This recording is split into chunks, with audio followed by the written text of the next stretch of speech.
For decades, the official image of King Juan Carlos I and Queen Sofia has been painted as a symbol of stability for the Spanish monarchy, a steadfast, exemplary couple who have weathered the political upheavals of the 20th century. But the truth behind the glamour was far more sinister.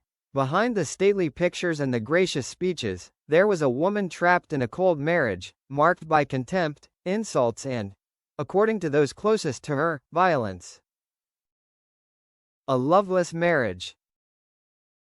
From the start, the marriage between Sofia, Princess of Greece, and Juan Carlos, heir to the Spanish throne, was not based on love or understanding. It was more a political alliance than a personal one. According to many documents and witnesses, Queen Sofia was always the one who endured, living in the great shadow of her powerful but distant, and sometimes cruel husband. In the early years, she quietly played the role of the calm wife, appearing properly at ceremonies, taking care of the children, and never revealing what was going on behind the closed doors of the Zarzuela palace. But that silence was not peace, but the result of a long-lasting inner torment. Undeniable accounts. According to investigative journalist Javier Bleda, who has been pursuing the truth behind the Spanish royal family for many years, the rumors that Juan Carlos I abused his wife were not just a product of the imagination. One of the most frequent witnesses, Sabino Fernandez Campo, the former head of the Royal Secretariat, the king's closest confidant for many years, shared it privately before his death.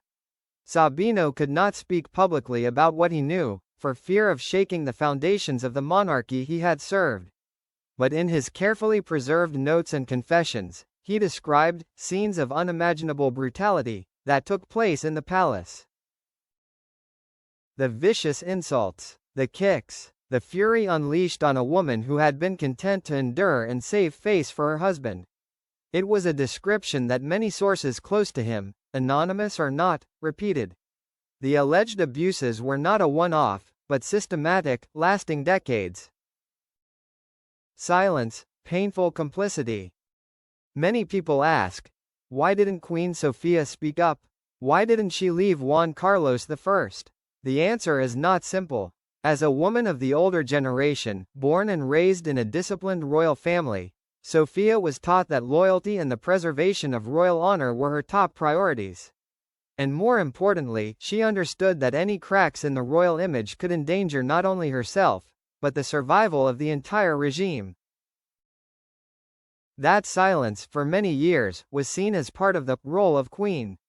But it was also a mental prison, where she had to hide herself, hide her pain, and most painfully, the indifference from those who should have stood by her, her own children. Many believe that Crown Prince Felipe, despite having a certain emotional relationship with his mother, chose to remain silent to protect the image of his father and the monarchy. Meanwhile, Elena and Cristina, the two princesses, are said to be closer to their father and have never publicly supported their mother when she needed them most. Juan Carlos I, a double-faced symbol. The image of Juan Carlos I was once associated with Spain's democratic transition after Franco's death. He was hailed as a guarantor of national stability, helping the country avoid a military coup. But as time went on, the cracks became more and more apparent. From financial scandals, high-profile extramarital affairs, to years of investigations that forced him to voluntarily leave Spain and live in exile in the United Arab Emirates, the image of the People's King gradually faded. And if the allegations of domestic violence are confirmed, or at least continue to be confirmed by credible witnesses, what was once considered the Juan Carlos myth will collapse completely. He will no longer be remembered as a leader of the country, but as a symbol of lies and oppression in his own home. A woman, a symbol of endurance. Today, looking back at the life of Queen Sofia, one cannot help but feel sorry. She spent her life defending the honor of a royal family that could not protect her. She endured silently amid the noise of power and lies. At over 80, Sofia still maintains her noble dignity. She continues to appear at public events, still smiling, still giving gentle glances.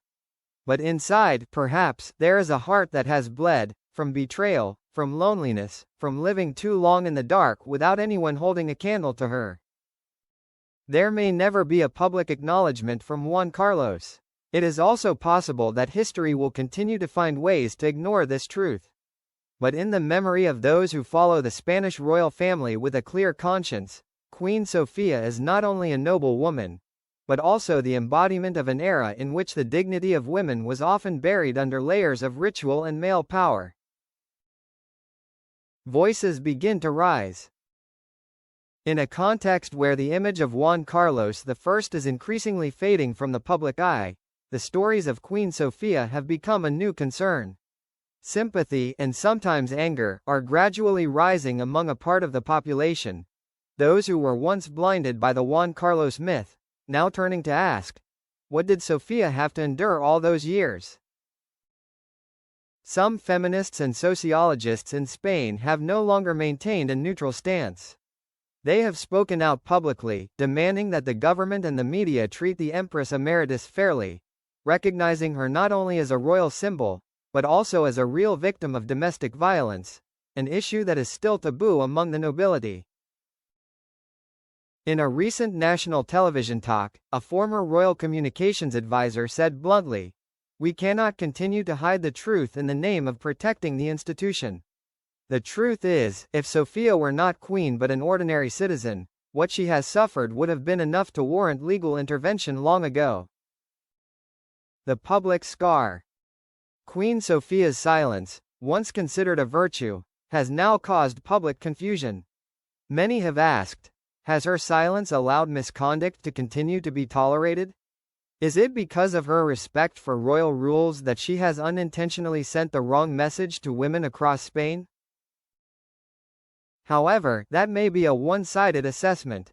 Only by putting yourself in the shoes of Sofia, a woman from a foreign land, born into an ancient dynasty, surrounded by rituals, expectations and political pressure, can you understand that her only choice at that time was probably to endure to preserve face not only for herself, but also for the country. That is why many young people today, those who grew up in a more democratic, more equal society, are beginning to look at Queen Sofia not only with sympathy, but with respect. They see her as a woman who survived, who remained steadfast through the storms of power, and as a living testament to the pain left by the patriarchal system. King Felipe VI, the heavy silence. In this panorama, the role of King Felipe VI, the son of Sofia and Juan Carlos, becomes more sensitive than ever.